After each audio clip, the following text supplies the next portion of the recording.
Isn't that absolutely amazing? So awesome. Well, good morning, everybody. Thank you so much for being here. When Jenny spoke last week, she used the term Jesus first, others second, me last. Did that resonate with anybody from their history? Well, it certainly really resonated with me as to how much of a problem message this actually was. As someone who grew up in the church, giving your life for the cause was celebrated and even considered a virtue. The act of self-sacrifice was the ultimate gift. Now, interestingly, the process of the deconstruction of this narrative in which a gospel of the kingdom within was taught, whilst it should have been liberating in theory, actually created a twofold consequence. One was, people have to have something to serve, so to speak. The kingdom within isn't concrete enough, and the removal of this act has left them feeling lost with no identity or purpose. The other side of it is, the more freedom and care for oneself was promoted and encouraged, some no longer felt their presence was required, as now it's me first, others second, Jesus last. They are subsequently at liberty to make autonomous decisions that lead to the separation and disbanding of the group. Over the last 10 years, I would say, and particularly the last 2, I have found myself feeling and seeing so much of what I have spent the last 17 years deconstructing, being prevalent in so many other areas of life. I have found this a real struggle, in all honesty, because I sometimes get to the stage where I bash my head against the wall and think, oh my goodness, not this again. Throughout history, institutions have been formed and in turn established dogmas to deal with the problems that they see as the common enemy, i.e., and for example, in the church, it was original sin, rid the world of sin via conversion. Humanity is portrayed as something inherently flawed and a problem to be resolved. Many, if not all of these institutions, came into existence for people gravitating to that which brings order to chaos. In a world where one is on a quest for meaning, people can look for the group that most represents them, the enemy they are against, and the conversions they are aiming to achieve. These groups often exist on dogmas that require unrelenting service and sacrifice to the creed. The individual finds security in the collective. One of the most common statements you hear within these said institutions is, it's for the greater good. Anyone who has studied history will know this statement comes with immense consequences.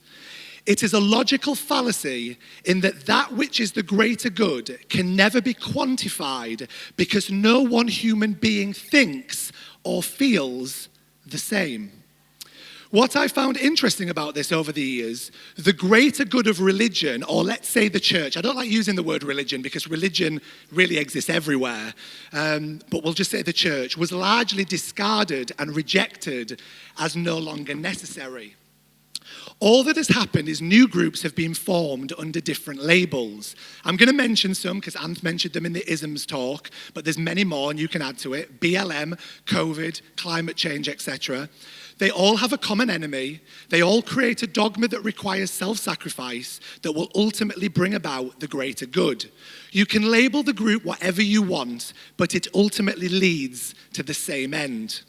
I am aware that so much of what we have learned over the years regarding religion doesn't necessarily stop us from simply finding another group or collective.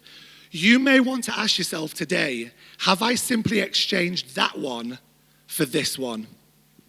The early Christian Enlightenment was based on resurrection and joy, only to turn into a theological dogma. The scientific revolution came, priding itself on the organic nature of testing and trying ideas and concepts, only to eventually become scientism, just as the church became evangelicalism. So many can be hoodwinked and fall into the same trap. Those of you who have read Galatians, Paul makes that incredible statement. He says, "Who has bewitched you? Having freed yourself from this, why have then you gone to this?" The children of Israel, another example. You have been freed from this, yet you have returned to this. Now let me clarify at this point. No one is saying that groups are inherently bad. In fact, they can not only be useful, but world-changing. We are also not saying that the groups I mentioned earlier, in and of themselves, are bad. The question is, how does one create a group that exists without dogma and a level of self-sacrifice that actually renders us useless?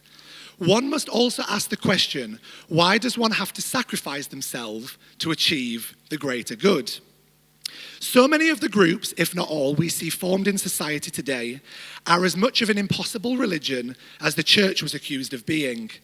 I have seen this with my own eyes, particularly over the last 2 years. If you want some specifics, I'm happy to talk with you later on. When people got saved, it wasn't so much for the love of God, or people for that matter, as it was the eradication of the fear of hell. I recently stumbled across some videos talking about the concept of altruism. It's not a word I have heard much before, but to me really summed up so much, and I have had really a great time learning it over the last few weeks. There are many who support it as a healthy concept, and many who believe it to be a force for bad and the enemy of what they call the sovereign individual. So what is altruism? Altruism holds that we don't exist in our own right, but our sacrifice to others is the main justification for our existence. Are there any type 2s here today? Okay, there you go. Self-sacrifice is our main moral obligation. See, most dogmatic groups are fueled by altruism in that they favor group identity and sacrifice to the cause over the individual. Sacrifice at whatever cost is considered your moral duty. One of the things that upset the Pharisees and establishment of Jesus' day is the promotion of the individual being a manifestation of divinity itself. It was the integral part of his message, literally making that which was human understand how you in your own right can bring order to chaos. It took us right back to Eden.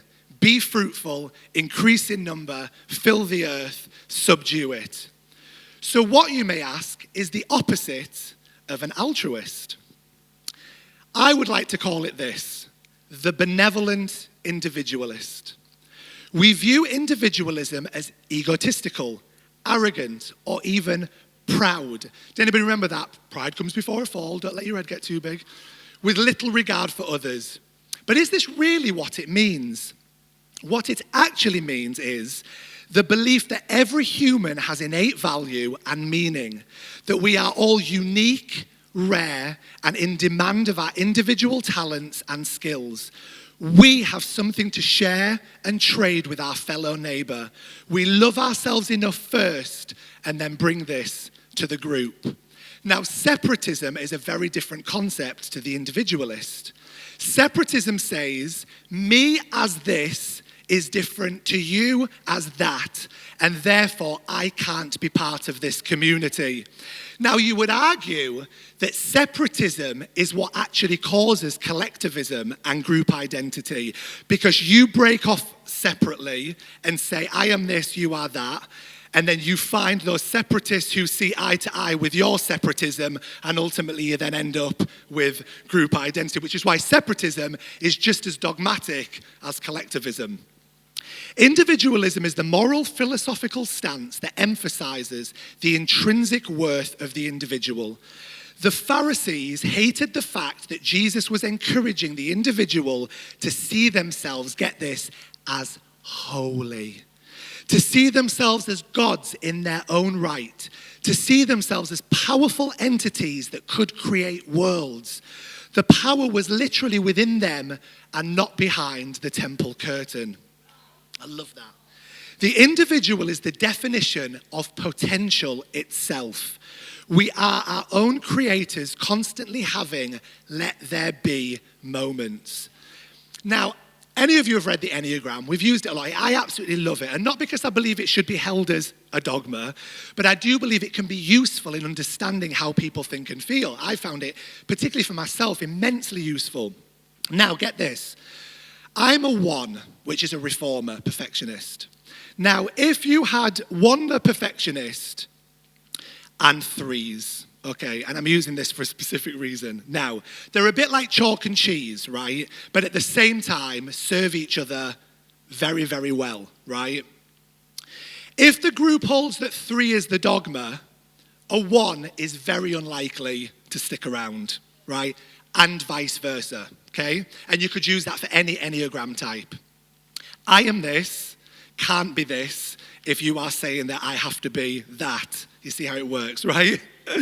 However, if the group consists, get this, of benevolent individuals all bringing their skill, talent, and ideas to the pot, you can achieve things beyond your wildest dreams. Let me read something from Corinthians to wrap this up. For the body does not consist of one part, but of many. If the foot should say, because I am not a hand, I do not belong to the body, that would not make it any less a part of the body. And if the ear should say, because I am not an eye, I do not belong to the body, that would not make it any less as part of the body.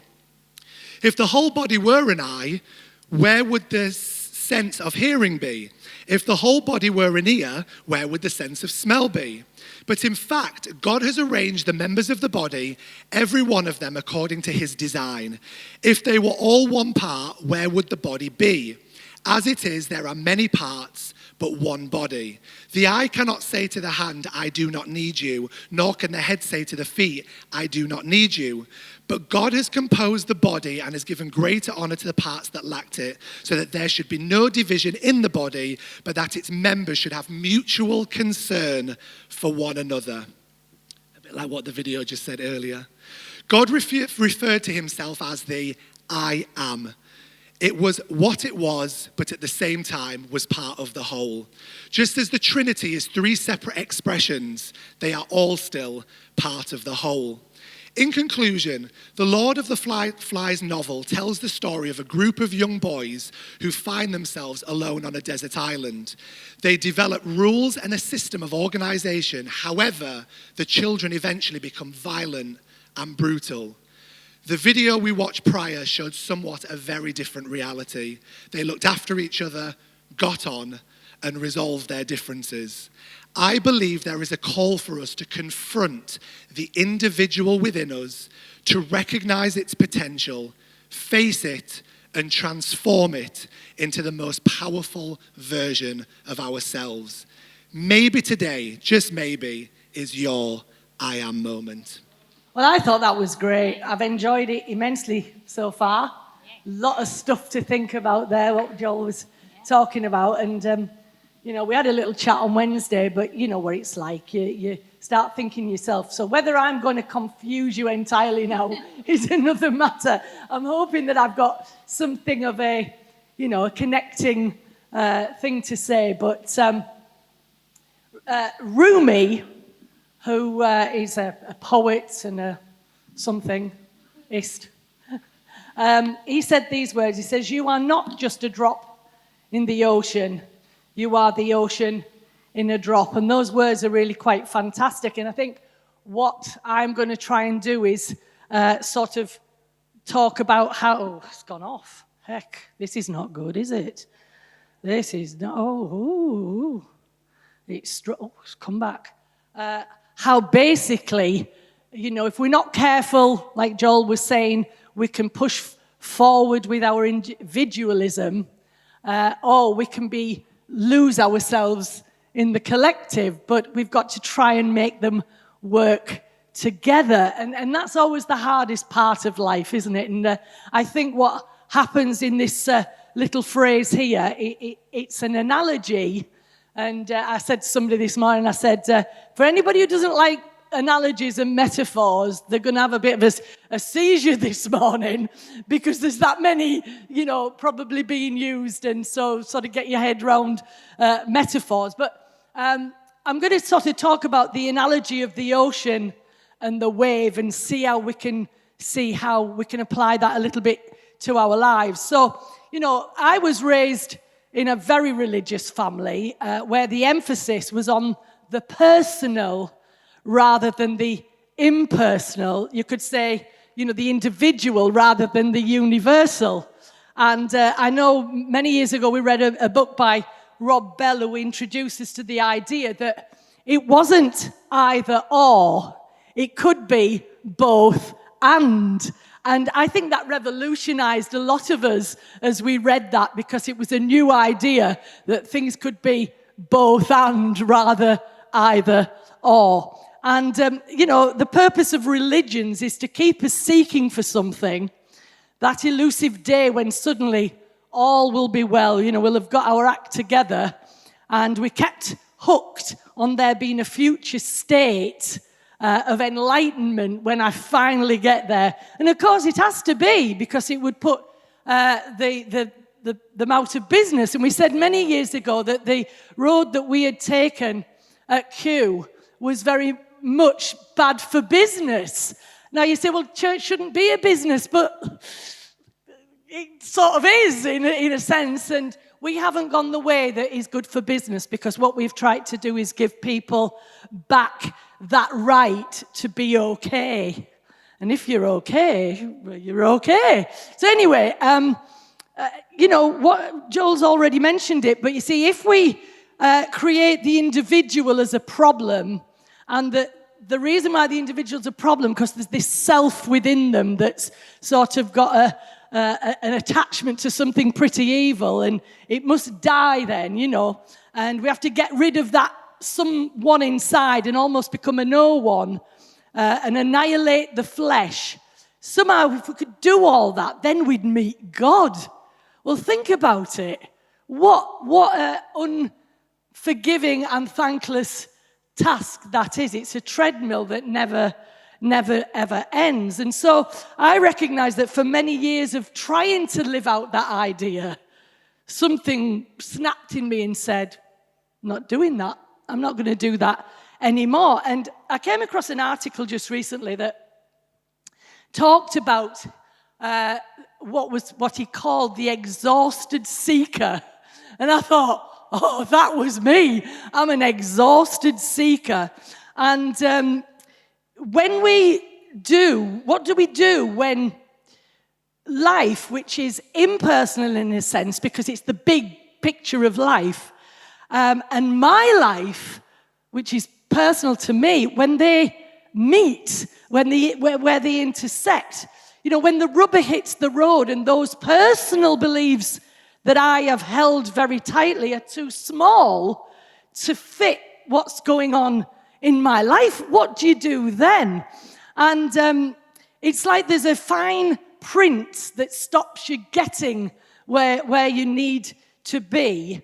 And you find that the truth which you was told was the only truth doesn't offer you much hope, and it certainly doesn't offer you a lot of joy. And so this is, something that, I had to grapple with in my own life. And I suppose it was time for a pendulum swing. Now, often it's not always a good idea, because like Joel said, you swing your pendulum from here and it ends up over here, and you're doing exactly the same thing, but just at a different extreme. And that's why I liked, a while back, we talked about the middle way. And it was so helpful to me to recognize that extremes are always the problem. And if we can just find that middle way, and I always feel that that's like when I feel that I am inviting the Spirit into a situation, that I'm not just deciding what's right or wrong from those two perspectives, but actually saying, let's invite something else in to have a wider perspective. I shouldn't have gone down that alley, but it was just to help you anyway. So I was ready for a pendulum swing, and I probably went so far into the universal that I left the person. I thought, that's it for me. But anyway, I'll get around to that in a minute. But Richard Rohr, in his book, The Universal Christ, and anybody who wants a good read, he's a Catholic Franciscan monk, so he's coming at it from a totally different angle, which we love at Q, because we like to have people's differing views. He puts it like this in his book, The Universal Christ. It's well worth a read. He says, we focused on a personal relationship with Jesus at the expense of understanding the universal Christ. A merely personal God becomes tribal and sentimental, and a merely universal God never leaves the realm of the abstract theory and philosophical principles. But when we put them together, we find a God who is both personal and universal. Jesus connects us with our time-bound and personal level of life. Without Jesus, the scale of our deep humanity is just too much for our minds to handle. But without the Christ, the universal, we miss out on the why of God, which is to reveal himself in all that he has made. Whoa, isn't that just fantastic? So, getting lost in the impersonal was where the freedom lay for me. I thought, great, get away from the personal. Let's get lost in the impersonal. There's great comfort in that space for the exhausted seeker. Because in that state of oneness, there's no me anymore. There's no you anymore. There's just the collective that I can sort of hide in. And the focus and the heat is not on me anymore. Yay! Can you see? Pendulum swing. And some of you will have known that I did that for quite a while. So, and it takes me a while to come back to the middle because I'm a bit of a crazy absolutist, which probably you know as well, but I'm just being really honest about this, and this is our journey, isn't it? So here we go, the analogy of the ocean and the wave. See, the wave can see itself as separate while it's already a perfect expression of the ocean.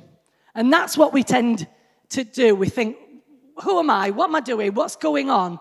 And it feels separate while it's already a perfect expression of the ocean. It was from the beginning. And while the ocean expresses itself as seemingly different waves, one expressed as many, in reality, the many are not separated from the one.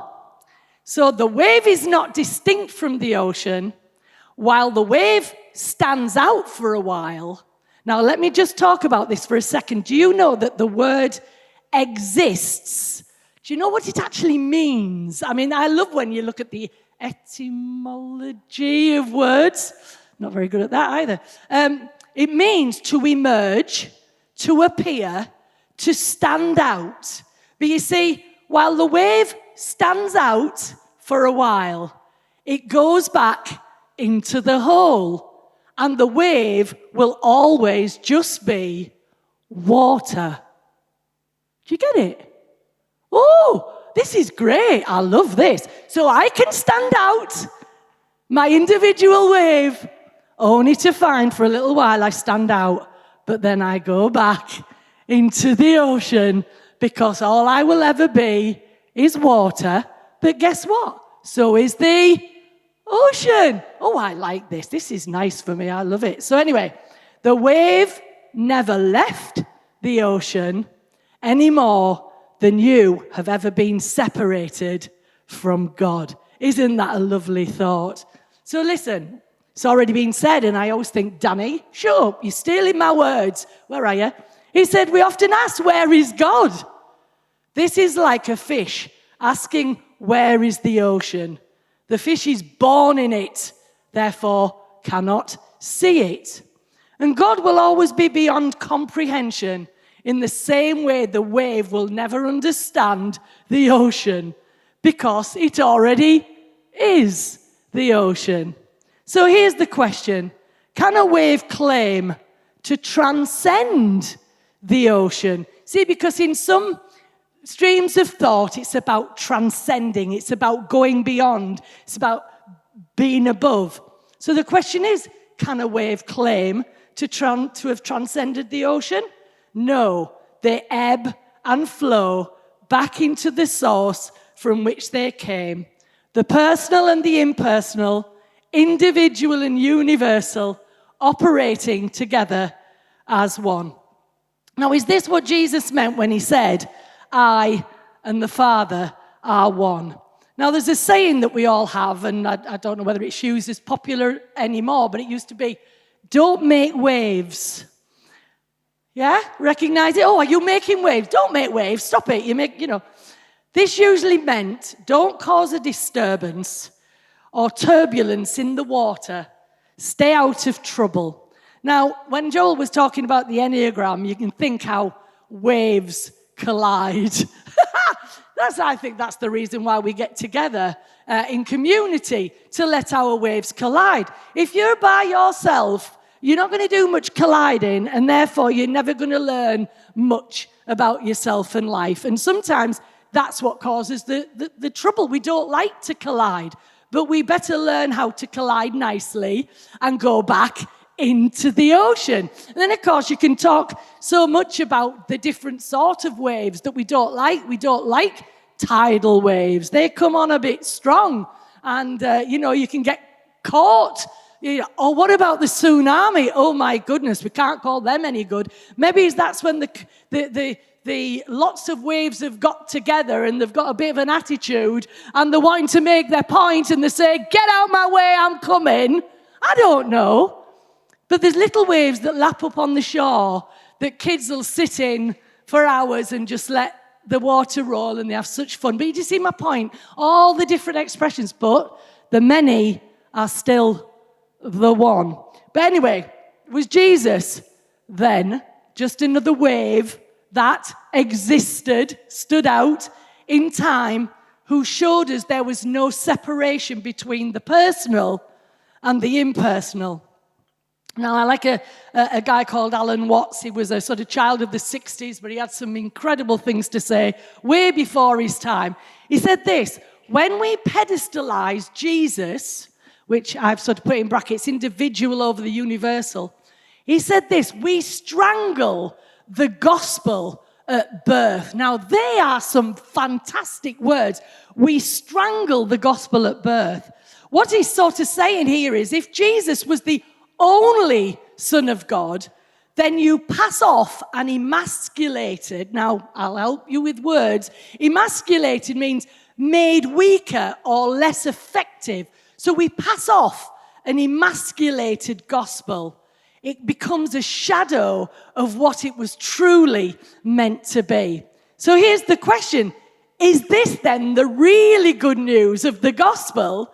That Jesus was a powerful wave who came to open our eyes to the truth of who we really are, just more powerful waves in the mighty ocean, which are many, but are one. So, we are all manifestations of the divine. A mystic is one who realizes, makes real, union with God. Jesus prayed that we might be one as he was one with the Father. This is the gospel that has been perpetually repressed. Christianity has institutionalized guilt and separation as a virtue, constantly making us aware of the great abyss that is between us and God, and it has suffocated our joy. And maybe that's why in our society at the moment there's a great pushback for individuality, because when you've been told all your life, no, you can't be this, or you have to crucify that, then there's going to be a giant push to say, you're not going to tell me no anymore. So the volcano finally erupts with a very loud no back and says, I'm going to be who I believe I am. You see, I'm not trying to find my way back to the ocean anymore. And I am no longer that exhausted seeker, because I am what I was seeking. So let me just finish with this. Where does service to others fit in all this? Well, first of all, I don't try and divide my life into groups anymore. Mainly because I realized when I thought I was serving myself, or I was just really serving an institution, and I know this is a bit confusing. How do I know when I'm serving God, or whether I'm serving myself, or whether I'm serving the institution? And it really gets quite weird. I mean, I'll be just absolutely honest, that my coming to church, in my head, was serving God. Is it? It might be, but it also might not be. I can be a pew filler. You can go to be a football watcher and go to the stadium once, but doesn't really make you a supporter, does it? You see what I mean? Anyway, I know that that's a bit of a conversation to be had, but who decides? What is done as me, because many people used to say, oh, but you've done that in the flesh. Well, really, I'm really confused now. Well, I thought I was doing it for God. Oh, well, no, because it was really you. Oh, my, come on, how many times have we heard that? And it sends you back to the blooming drawing board, and you think, well, what is this all about?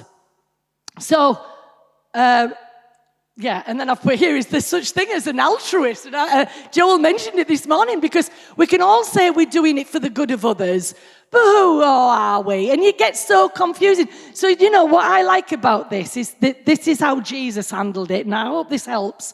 Jesus said, in so much as you did it to the least, you did it unto me. Now, just think about that for a minute. Is this an understanding of Jesus seeing himself as an individual wave, but also part of the whole? So, as I serve you, I serve God, but I cannot be separated from the whole. So then I am also serving myself. And there's nothing wrong with that. So, in just absolute closing now, let us live wholesome, joyful existences, meaning standing outnesses, and going back into the ocean, but standing out a bit again and going back into the whole, because we dance and play as a wave while knowing ourselves all the time without contradiction as the ocean. Herein lies our joy. Okay. Hope you've had a great morning. We are coming to a close now. Just a huge thank you to Joel and to Chris. Let's give them a round of applause. That's amazing. I know I'm going to tell you my 5 takeaways, but I have to say that I think I could have had 25, and I think I will listen to it again and probably have a different 5. But these are my 5 takeaways, just as an example for you of what you may have heard, or you may have heard different things to me. The first thing I heard was friendship, cooperation, and human resilience. Human beings we are amazing. Human beings are absolutely amazing. And I think when we're generous interpreters of people, we bring out the best in ourselves and in others. So don't be that tsunami tidal wave. Be a generous wave in the ocean where you play your part. Which leads me to my second takeaway, where I had to sit and ask myself, what sort of drop or wave am I in the ocean? If I'm in the ocean, I'm already part of it. And what do I bring when I bring my part? And I don't want to be a tidal wave. I want to be the lapping on the shore, or occasionally a cracking wave that a brilliant surfer can ride and enjoy. My third one was, have I swapped one dogma for another? I thought that was fantastic, what Joel said. Those of us who have been very dogmatic in our lives, and I have been, we are the ones at greatest risk of simply swapping one for another. So if you have in any way been fundamental in your life around religion or anything else, just be mindful of that you don't just swap out one thing, because there was a reason why we loved it, because it was doing something for us. So be careful you don't just replace it. Fourth, I've only got 5. Do you remember when we used to talk about how we are unique expressions of God in the earth? Claire's business is called Unique Expressions, isn't it? Is it still called that? Oh, no. Claire's business was called Unique Expressions. When we are unique expressions, that was said again this morning, because God reveals himself in all that he has made. So with the same but unique, it's not either or, it's and. It's both, and finally, when Chris talked about the personal and universal, and how she said she's no longer seeking the ocean because she's found that I am what I was seeking, not an exhausted seeker. And I just thought, me too, because we're no longer now Jesus first, others second, yourself last, but Jesus, others, and yourself as part of that same ocean, all wonderful expressions. So I hope you've enjoyed and found some joy in this morning. Do encourage you to listen to these messages back, because apparently you cannot hear something once. You have to hear it 3 times before you hear it. So we probably should start listening to lots of things 3 times to digest them fully and find the joy in it all. But it's now time for refreshments and time for us to be in Ocean, drinking tea, coffee, and eating biscuits. So enjoy that, and thank you again for being here, and thank you to you both. Don't forget next week, Jubilee, 4 till 6. Thank you.